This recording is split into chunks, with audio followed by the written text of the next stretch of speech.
Beritakanlah firman, siap sedialah baik atau tidak baik waktunya. Shalom, puji Tuhan, kita sungguh bersyukur hari ini kita bisa berjumpa lagi. Kita percaya ini semua karena kemurahan Tuhan. Firman Allah berkata bahwa iman itu timbul dari pendengaran dan pendengaran akan firman. Karena itu mendengarkan firman itu sesuatu yang sangat penting bagi pertumbuhan iman kita. Mari kita berdoa. Kami bersyukur dan memuji nama-Mu hari ini, karena Engkau berikan kami waktu dan kesempatan kembali untuk kami akan mendengarkan sebagian dari firman-Mu. Roh-Mu yang kudus, tolonglah kami, urapilah dan berkatilah kami dengan firman-Mu di hari ini. Berfirmanlah ya Tuhan, karena kami sudah bersedia untuk mendengarkannya. Dalam nama Tuhan Yesus Kristus kami berdoa. Amin. Nats firman Allah yang menjadi perenungan kita bersama di hari ini dari Roma pasal 6 ayat 1 sampai dengan ayatnya yang ke-14. Secara khusus saya akan baca ayat 3 dan ayatnya yang ke-4. Firman-Nya berkata demikian. Atau tidak tahukah kamu bahwa kita semua yang telah dibaptis dalam Kristus telah dibaptis dalam kematian-Nya? Dengan demikian kita telah dikuburkan bersama-sama dengan Dia oleh baptisan dalam kematian, supaya sama seperti Kristus telah dibangkitkan dari antara orang mati oleh kemuliaan Bapa, demikian juga kita akan hidup dalam hidup yang baru.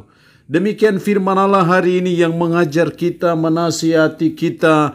Kita telah dibaptis dalam kematian Kristus. Ketika kita percaya dan beriman kepada Yesus Kristus, maka kita mati bersama-sama dengan Kristus dan kita bangkit bersama-sama dengan Kristus dalam suatu kehidupan yang baru. Jadi karena kita telah dibaptis dalam kematian Kristus, maka kita harus hidup dalam hidup yang baru. Dalam ayat 4 bagian terakhir, sama seperti Kristus telah dibangkitkan dari antara orang mati oleh kemuliaan Bapa, demikian juga kita akan hidup dalam hidup yang baru. Karena kita telah dibaptis dalam kematian Kristus, maka kita hidup dalam hidup yang baru. Ada 3 hal yang dituntut dari saudara dan saya yang telah dibaptis dalam kematian Kristus, atau dengan kata lain kita yang sudah hidup dalam hidup yang baru. Ada 3 hal yang dituntut dari kita. Ayat 6.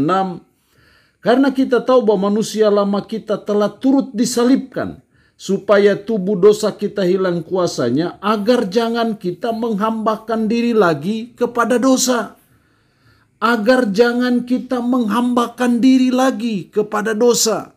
Karena kita telah dibaptis dalam kematian Kristus, maka yang pertama yang dituntut dari kita adalah jangan menghambakan diri lagi kepada dosa. Jangan lagi dosa menguasai hidup kita. Karena kita sudah dibebaskan dari dosa, dari belenggu dosa, di mana kita telah dibaptis dalam kematian Kristus, maka kita terus belajar. Kita terus berusaha supaya jangan menghambakan diri lagi kepada dosa. Jangan lagi kita terus-menerus berbuat dosa. Jangan lagi kita terikat dengan dosa. Itu yang Tuhan mau dalam hidup kita sebagai umat, sebagai orang percaya, karena kita telah dibaptis dalam kematian Kristus. Yang kedua yang dituntut dari kita dalam ayat 10 dan 11. Sebab kematiannya adalah kematian terhadap dosa, satu kali dan untuk selama-lamanya. Dan kehidupannya adalah kehidupan bagi Allah. Demikianlah hendaknya kamu memandangnya, bahwa kamu telah mati bagi dosa, tetapi kamu hidup bagi Allah dalam Kristus Yesus. Kamu hidup bagi Allah dalam Kristus Yesus. Hal yang kedua yang dituntut dari kita yang telah dibaptis dalam kematian Kristus adalah hidup bagi Allah.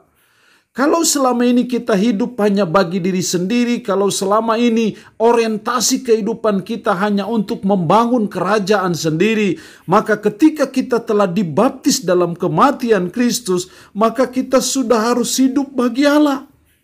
Hidup bagi kepentingan Allah di dalam Kristus Yesus. Artinya bahwa sebagai umat, sebagai orang beriman, mari kita belajar hidup untuk kepentingan Allah, kepentingan Kristus. Apa kepentingan Kristus, gerejanya, pemberitaan Injilnya, pelayanannya, kerajaannya, itu semua adalah kepentingan Kristus. Dan itu berarti bahwa saudara dan saya harus menjadi duta-duta Kristus bagi dan untuk kejayaan kerajaannya. Kita harus menjadi duta-duta Kristus bagi Injil Kristus supaya semakin masyhur diberitakan, supaya gerejanya semakin bertumbuh dan berkembang, sehingga akhirnya gereja Yesus Kristus yang mempengaruhi dunia dan bukan dunia yang mempengaruhi gereja. Supaya gereja Yesus Kristus yang mempengaruhi politik dan bukan politik yang mempengaruhi gereja. Sehingga gereja dihadirkan oleh Allah untuk mempengaruhi segala segi-segi, sendi-sendi kehidupan, segala lorong-lorong kehidupan kita. Gereja hadir dan membawa dampak dan pengaruh. Karena kita hidup bagi Allah. Jadi mari kita belajar untuk kita hidup bagi kepentingan Allah. Hidup bagi kepentingan Kristus.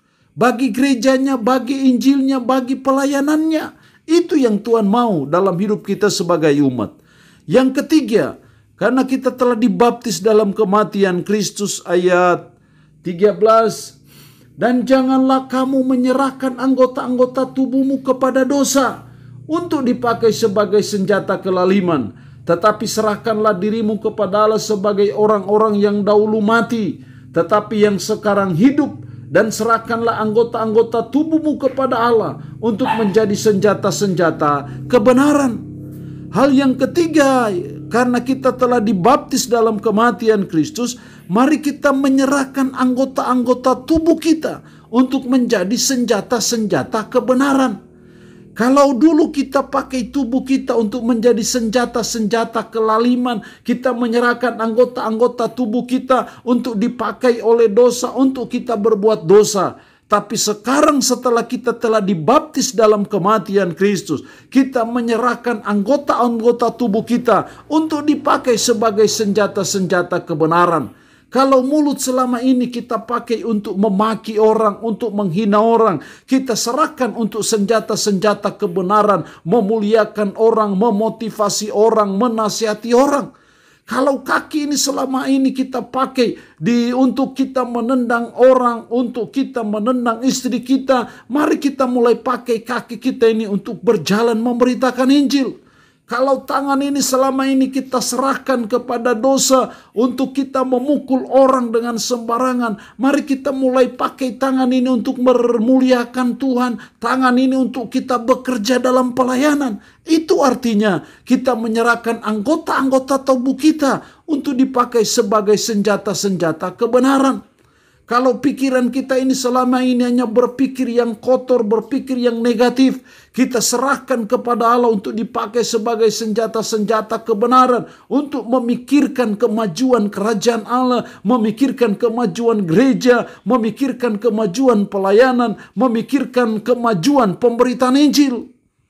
Itu artinya kita menyerahkan anggota-anggota tubuh kita untuk dipakai sebagai senjata-senjata kebenaran. Karena kita telah dibaptis dalam kematian Kristus. Allah yang punya firman ini memberkati kita dengan firman-Nya di hari ini. Amin. Mari kita berdoa. Kami bersyukur untuk firman-Mu hari ini yang mengajar kami bahwa kami telah dibaptis dalam kematian Kristus. Karena itu tolong kami supaya kami jangan menghambakan diri lagi kepada dosa. Tolong kami supaya kami hidup bagi Allah. Dan tolong kami supaya kami menyerahkan anggota-anggota tubuh untuk menjadi senjata-senjata kebenaran dan bukan senjata-senjata kelaliman. Tanamkanlah, meteraikanlah firman dalam hati dan pikiran kami. Dan sanggupkan kami untuk bisa memberlakukannya dalam hidup kami sehari-hari. Hamba mohon berkat Allah bagi umat-Mu yang mendengarkan renungan harian di hari ini. Diberkatilah mereka dengan berkat-berkat jasmani maupun berkat-berkat rohani. Umat-Mu yang secara khusus sedang dalam keadaan sakit, hamba berdoa dalam nama Tuhan Yesus Kristus. Kasih karunia-Mu bagi mereka, kuasa-Mu bagi mereka, sehingga mereka mengalami kesembuhan yang asalnya dari Tuhan. Terpuji-pujilah nama-Mu Tuhan. Dalam nama Tuhan Yesus Kristus kami berdoa. Amin. Shalom. Tuhan Yesus memberkati kita semua.